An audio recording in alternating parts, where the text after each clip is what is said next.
మా దైవ మందిరంలో శ్రీ రామభద్ర స్వామి గారి ఫోటో ఉండేది. ఆయన ఎవరో నాకు తెలియదు. మేము పూజ చేస్తున్నప్పుడు మేము ఆయన కూడా పూజ చేసేవాళ్ళం. కానీ ఈ రోజున ఆయన స్థాపించిన యొక్క ఆశ్రమంలో ఒక ట్రస్టీ బోర్డుగా ఉన్నందుకు నేను చాలా ఆనందిస్తున్నాను.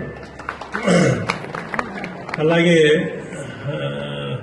రామతారక ఆంధ్రాశ్రమం ఎంతో గొప్ప ప్రదేశంగా నేను భావిస్తాను. ఇక్కడికి వస్తే ఒక భక్తి భావాలు కలుగుతాయి.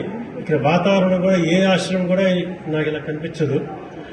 ఎప్పుడు కూడా భక్తి భావంతో నిలయమైన ఒక ఆశ్రమంగా నేను ఎప్పుడు భావిస్తూ ఉంటాను. అలాగే ఇక్కడ మానస సరోవర కొండ ఉండటం కూడా మన అదృష్టం అది. అందుకే బహుశా ఈ యొక్క ఆశ్రమం భక్తి భావంతో ఎప్పుడు కూడా ముందుకు కదులుతూ ఉంటుంది.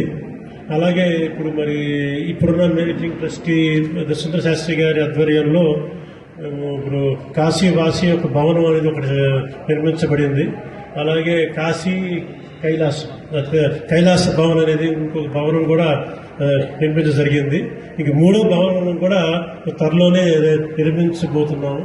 ఇవన్నీ కూడా భక్తులకు సేవలించాలనే ఒక సౌకర్యంతో ప్రతిభ గల వేమూరి సుందర శాస్త్రి గారి యొక్క ప్రతిభ వలన ఇవన్నీ కూడా సాగుతున్నాయని చెప్పి నేను మనస్ఫూర్తిగా భావిస్తాను. ఈ సందర్భంగా ఆయనకి నా యొక్క కృతజ్ఞతలు, ధన్యవాదాలు, అభినందనలు. సో నాకు ఈ అవకాశం ఇచ్చినందుకు మీ అందరికీ కూడా ధన్యవాదాలు తెలియజేస్తాను. రోజుకి మొత్తం వారణాసి నుంచి 44 మందికి ఇన్విటేషన్ వచ్చింది. అందరూ నాకు కూడా ఆ రాముల వారు పంపించారు. అక్కడ రాముల వారు శంకుస్థాపనకు వెళ్ళినప్పుడు, ప్రతిష్ట అయినప్పుడు అక్కడ కూర్చున్నాం మేము. అప్పుడు నాకు ఫస్ట్ వెళ్ళే ఇన్విటేషన్ రాగానే గుర్తొచ్చింది, రాముల నేనే ఏమీ లేదు, మామూలు వాడిని, ఇన్విటేషన్ వచ్చింది. సోమవారం మొత్తం రామ భక్తులు ఆయనకు వచ్చింది లేదా ఫోన్ చేశాను, సార్ మీరు ఎప్పుడు వెళ్తారో మీకు ఇన్విటేషన్ వచ్చిందని. నాకు ఇట్లా విజయనగరంలో ఉన్నాను, మరి ఇంట్లో కార్యక్రమం ఏదో ఉంది, అందులో నేను రావట్లేదు అన్నారు ఆయన.